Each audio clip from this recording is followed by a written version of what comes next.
বিক্ষোভ মিছিল প্রতিবাদ মিছিলের মধ্যেও কিছু দুষ্কৃতকারী কিছু ব্যবসা প্রতিষ্ঠানে তথাকথিত অভিযোগের নামে আক্রমণ করেছে এবং লুটপাট করেছে।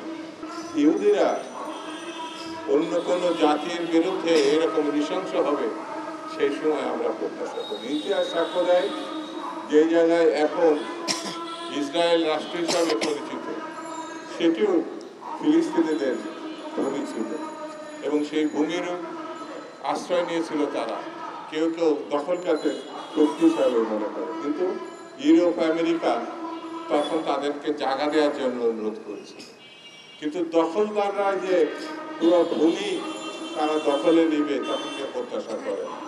বন্ধুরা, আমি বক্তৃতা বেশি আজকে করব না, কারণ ছোট ছোট শিশুদের, নারীদের, সাধারণ মানুষের যে ভয়ঙ্কর পরিণতি সেটা পত্র পত্রিকা সাংবাদিকদের মধ্য দিয়ে, ওখানে অনেক সাংবাদিক ইতিমধ্যে নিহত হয়েছে, যারা সংবাদ প্রকাশ করে সারা বিশ্বকে জানাচ্ছে তারাও ওখানে লাঞ্ছিত হয়েছে এবং হত্যাকাণ্ডের শিকার হয়েছে। এটা চোখে দেখা যায় না, এটা কোনোভাবে কেউ মানতে পারে না।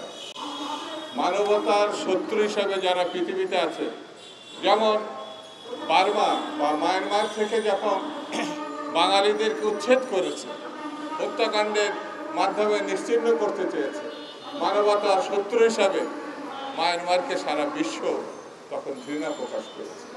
আমরা প্রায় 10 লক্ষের অধিক মানুষকে বাংলাদেশ একটি দরিদ্রপীড়িত জাতি, তারপরেও তাদেরকে আমরা কিন্তু বের করে দিই না, আশ্রয় দিয়েছি এবং দিনের পর দিন, মাসের পর মাস, বছরের পর বছর আমাদের এই অর্থ এবং খাদ্য তাদের সঙ্গে ভাগাভাগি করেছে। এটাই বাংলাদেশ, এটাই বাঙালি জাতি, এটাই বাংলাদেশ। সেই জন্যই বন্ধুরা, আসলে আমরা ঐক্যবদ্ধভাবে গতকাল সারা বিশ্ব ঘৃণা প্রকাশ করেছে, মানবতার বিরুদ্ধে বাংলাদেশও ঘৃণা প্রকাশ করেছে। একটা জিনিস আমাকে এখানে বলতেই হবে, এই বিক্ষোভ মিছিল প্রতিবাদ মিছিলের মধ্যেও কিছু দুষ্কৃতকারী কিছু ব্যবসা প্রতিষ্ঠানে তথাকথিত অভিযোগের নামে আক্রমণ করেছে এবং লুটপাট করেছে। এটা ঘৃণ্য ব্যাপার, এটা সমর্থনযোগ্য না। যারা করেছে তারা মানবতার কলঙ্ক। তারা জাতিগতভাবে আমাদের যে গৌরব, আমাদের যে অহংকার করার মতো মুক্তিযুদ্ধ, আমাদের মানবতার সপক্ষে যে প্রতিবাদ, সেটাকে তারা কলঙ্কিত করেছে।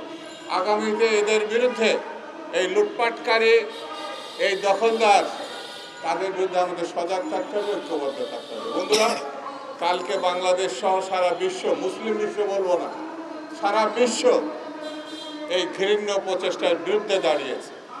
তবে দুঃখ হয়, আল্লাহ আমাদের বহু সম্পদ দেওয়া সত্ত্বেও বাঙালি জাতি, মুসলিম জাতির অন্যতম প্রধান, তারা রুখে দাঁড়িয়েছে। কিন্তু যাদের রুখে দাঁড়ানোর জন্য আমরা প্রত্যাশা করি, সেসব দেশ কিন্তু, বিশেষ করে মধ্যপ্রাচ্যের বিভিন্ন দেশ, কার্যকর ভূমিকা না নিয়ে কিছুটা নীরবতাই পালন করেছে।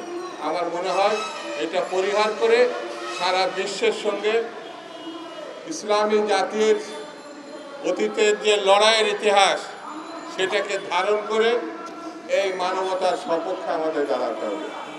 এই মানবতার রক্ষা যদি আমরা না করতে পারি, তাহলে ইসলামকে রক্ষা করা, আমাদের নবী করিম সাল্লাল্লাহু আলাইহি ওয়াসাল্লামের প্রতি আমাদের যে শ্রদ্ধা, ভালোবাসা, সেটা প্রশ্নের মধ্যে পড়ে যাবে।